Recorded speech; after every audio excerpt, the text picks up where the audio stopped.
A meta dessa aula é compreender o papel dos rins no controle da concentração de H+. Ao regular a concentração de H+ na corrente sanguínea, os rins estão controlando o pH sanguíneo. Assim, os rins, juntamente com o sistema respiratório, são responsáveis pelo equilíbrio ácido-base. O pH normal do sangue arterial é 7,4, o que equivale a uma concentração de H+ de 0,00004 miliequivalentes por litro, uma concentração muito inferior à concentração de sódio por evento, que equivale a 140 miliequivalentes por litro. Pelo fato da concentração de H+ ser tão baixa na corrente sanguínea, a concentração de H+ é expressa em escala logarítmica. Constantemente, o nosso organismo está sendo desafiado pela produção endógena de H+. Por exemplo, as nossas hemácias não possuem mitocôndria. Para a produção de energia, elas convertem uma molécula de glicose a 2 moléculas de ácido lático e lançam esse ácido lático na corrente circulatória. A constante de dissociação do ácido lático é próxima ao valor do pH sanguíneo. Assim, ao cair na corrente circulatória, o ácido lático vai produzir uma molécula de H+. Nós temos uma produção de ácido maior no nosso organismo do que uma produção de base. Como o nosso organismo é capaz de manter o pH numa faixa tão estreita, sendo que constantemente ele está produzindo ácido e lançando para a corrente circulatória, ou nós estamos recebendo compostos de natureza ácida através da dieta. No nosso organismo, nós temos algumas substâncias com capacidade tamponante. O que é um tampão? O tampão é aquela substância que é capaz de interagir com o ácido ou interagir com uma base, evitando variações bruscas de pH. Assim, as proteínas são capazes de associar com H+, evitando que esse H+ fique livre em solução.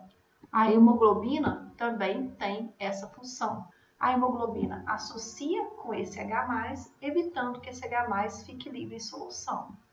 Nós temos também o tampão fosfato, mas na corrente sanguínea, o principal agente tamponante é o tampão bicarbonato. Na urina, nós temos o tampão fosfato e o tampão amônia, que também se associam com H+, evitando uma alta concentração de H+ livre na urina. Além das substâncias com ação tamponante, nós temos o sistema respiratório, que contribui para manter o pH sanguíneo, uma vez que nós somos capazes de expirar o CO2, para cada CO2 expirado, nós estamos removendo o H+ da corrente circulatória. O CO2 é um componente volátil do tampão bicarbonato, fato que faz o tampão bicarbonato ser o principal tampão fisiológico do nosso organismo. Os rins participam do controle do pH sanguíneo através da excreção de H+, permitindo a produção de uma urina ácida. Aqui nós temos o tampão bicarbonato. Quando nós temos a produção de H+, esse H+ pode se associar com HCl3-, levando à produção do H2CO3. H2CO3, através da anidrase carbônica, é convertido em água e CO2. CO2 é um componente volátil e nós somos capazes de expirar esse CO2. Portanto, para cada CO2 expirado, nós estamos removendo da corrente circulatória um H+. Em situações onde nós temos um aumento da concentração de H+ no plasma, esse H+ não tem capacidade de atravessar a barreira hematoencefálica. Portanto, o H+ vai levar à produção de CO2 por essa reação pelo tampão bicarbonato, que tem como participação a anidrase carbônica. O CO2 é um gás, atravessa a barreira hematoencefálica e lá na região do bulbo ele encontra quimiorreceptores centrais. Os quimiorreceptores centrais se comunicam com centros respiratórios. Do centro respiratório sai uma inervação responsável pela contração do diafragma. Assim, em situações que nós temos uma queda de pH sanguíneo, os quimiorreceptores centrais são estimulados, aumenta a frequência de disparo do potencial de ação dos neurônios que inervam os músculos inspiratórios, aumentando a frequência respiratória, aumentando a retirada de CO2 da corrente circulatória. Isso contribui para normalizar o pH sanguíneo. Também existem os quimiorreceptores periféricos, que estão localizados no arco aórtico e no seio carotídeo. Esses quimiorreceptores levam a informação até o bulbo, até os grupos respiratórios. No grupo respiratório, a informação vai ser processada e nós também teremos um aumento na frequência de disparo do potencial de ação na inervação que vai para os músculos inspiratórios. No entanto, o efeito dos quimiorreceptores centrais ele é mais rápido do que o efeito dos quimiorreceptores periféricos. Assim, acaba prevalecendo o efeito dos quimiorreceptores centrais. Os rins também participam da manutenção do pH sanguíneo. Em uma situação de acidose, os rins vão secretar H+ para o lúmen, vão reabsorver todo o tampão bicarbonato que foi filtrado e vai agir tamponando o excesso de H+ na urina. Esse excesso de H+, ele pode ser tamponado pelo tampão fosfato ou pelo tampão amônia. O pH sanguíneo que as células do túbulo renal suportam é o pH de 4,5.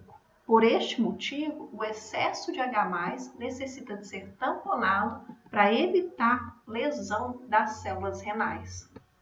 No túbulo proximal, nós temos um contratransporte H+ sódio responsável por secretar o H+ para o lúmen. Na membrana basolateral, nós temos um cotransporte sódio HCl3-, que permite a reabsorção de todo HCl3- que foi filtrado, evitando que o HCl3- seja excretado na urina. Existe uma necessidade de tamponamento do excesso de H+ que foi secretado, o que ocorre através do tampão fosfato ou do tampão amônia. Sempre que houver o tamponamento do H+ pelo tampão amônia ou pelo tampão fosfato, ocorrerá a produção de um novo íon bicarbonato que será lançado na corrente circulatória.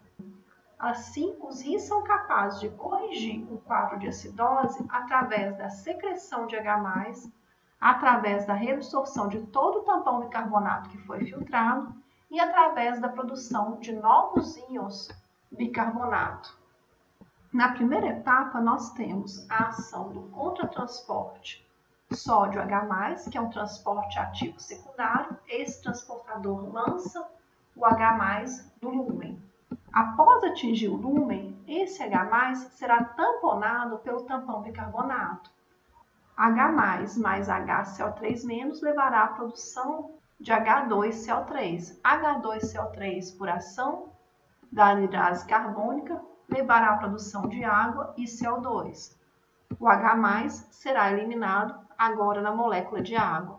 O CO2 é um gás, ele consegue atravessar a membrana luminal.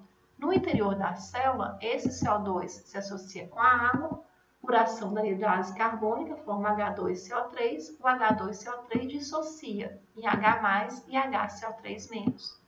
O HCl3-, por cotransporte com sódio, vai atingir a corrente sanguínea. Então, pelo fato do H+ secretado ter sido tamponado pelo HCl3-, é possível o organismo reabsorver todos os íons HCl3- que foram filtrados. No entanto, pode acontecer da quantidade de H+ secretado ser superior à quantidade de HCl3- filtrado. Assim, nós teremos um excesso de H+ no filtrado, que não pode permanecer na forma livre, pois ocorreria uma lesão das células dos túbulos renais. No túbulo proximal, esse H+ será tamponado pelo tampão amônia.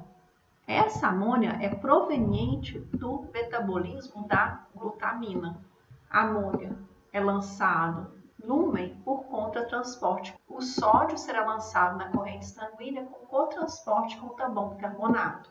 Esse tampão bicarbonato é proveniente do metabolismo do alfa-cetoglutarato, que veio da degradação da glutamina. Dessa forma, um novo íon bicarbonato foi lançado na corrente sanguínea. Esses eventos estão acontecendo no túbulo proximal. No túbulo distal final e túbulo coletor, nós temos a presença das células intercaladas. A célula intercalada do tipo A, ela é importante para a correção do quadro de acidose. Observe que a célula intercalada do tipo A, na membrana luminal, ela possui duas bombas que lançam o H+ no lúmen. Existe uma bomba que lança o H+ no lúmen e existe uma outra bomba que lança o H+ no lúmen e reabsorve o potássio. Essa célula na membrana basolateral, ela possui o contratransporte, bicarbonato e cloreto. Observe que os transportadores que estão presentes na membrana luminal da célula intercalada do tipo A estão presentes na membrana basolateral da célula intercalada do tipo B. E o transportador que está presente na membrana basolateral da célula intercalada do tipo A está presente na membrana luminal da célula intercalada do tipo B. Assim, a célula intercalada do tipo A tem capacidade de secretar H+ e reabsorver HCl3-, sendo importante quando eu tenho uma alta concentração de H+, ou seja, sendo importante para corrigir um quadro de acidose. Ao contrário, a célula intercalada do tipo B, ela é importante para corrigir o quadro de alcalose. Por quê? Porque elas têm capacidade de reabsorver H+ e têm capacidade de secretar HCl3-. Observe que a célula intercalada, quando ela está secretando H+, ela está reabsorvendo potássio. A célula intercalada do tipo B, quando ela está reabsorvendo H+, ela está secretando potássio. Assim, em situações de acidose, pode acontecer um quadro de hipercalemia, pois a correção desse quadro de acidose requer a reabsorção de potássio. Por outro lado, em situações de alcalose, pode acontecer um quadro de hipocalemia, pois para a reabsorção de H+, é necessária a secreção de potássio. Nós podemos ter um quadro de acidose de origem respiratória, assim como nós podemos ter um quadro de acidose de origem metabólica. Da mesma forma, pode acontecer quadros de alcalose de origem respiratória, como podem acontecer alcalose de origem metabólica. Por exemplo, se o indivíduo apresenta uma insuficiência respiratória, como por exemplo um quadro de enfisema pulmonar, ele será incapaz de expirar o CO2, ocorrendo um acúmulo de CO2 na corrente sanguínea. Esse excesso de CO2 irá se associar com a água, levando à geração de H2CO3, por ação da anidrase carbônica. H2CO3 dissocia, liberando H+ e HCl3-. Então, nós teremos um aumento na concentração de H+, um quadro de acidose, decorrente de uma insuficiência respiratória. Devido à insuficiência respiratória, nós tivemos um acúmulo de CO2. Nessa situação, nós teremos um aumento de H+ e teremos um aumento de HCl3-. Em situações de acidose respiratória, o sistema renal será responsável por eliminar esse excesso de H+, através da produção de uma urina ácida. Nós podemos ter também um quadro de acidose de origem metabólica, que é comum nos pacientes diabéticos descompensados. Durante o diabetes descompensado, ocorre produção de corpos cetônicos. Os corpos cetônicos liberam H+. Esse H+ vai se associar com HCl3-, levando à formação de H2CO3, que vai, por ação da anidrase carbônica, levar à produção de água e CO2. Na situação de acidose metabólica, o sistema respiratório vai tentar compensar através da eliminação do excesso de CO2. Nessa situação, nós teremos o consumo de HCO3-. Então, o paciente vai apresentar um aumento de H+, porque ele está tendo uma produção contínua de corpos cetônicos e uma queda na concentração de HCO3-, que está sendo consumido para a produção de CO2. Nós também podemos ter uma situação de alcalose de origem respiratória, que ocorre em situações de hiperventilação. H+ mais HCO3- formam H2CO3, H2CO3, por ação da anidrase carbônica, forma água e CO2. Nesse caso, o indivíduo está com a hiperventilação consumindo CO2. Por esse motivo, nós temos o quadro de H+, uma vez que o H+ está sendo consumido. Um quadro de alcalose metabólica pode acontecer quando o indivíduo está tendo excesso de vômito ou quando ele está tendo a ingestão de um excesso de bicarbonato.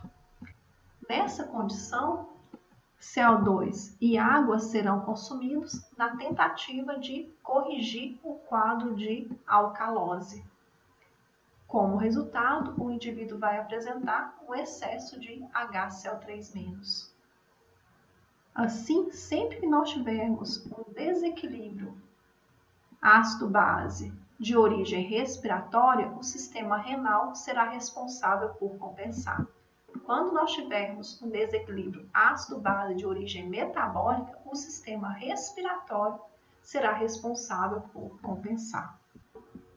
Essa é a nossa referência, parte do capítulo 20 do livro da Silverstone.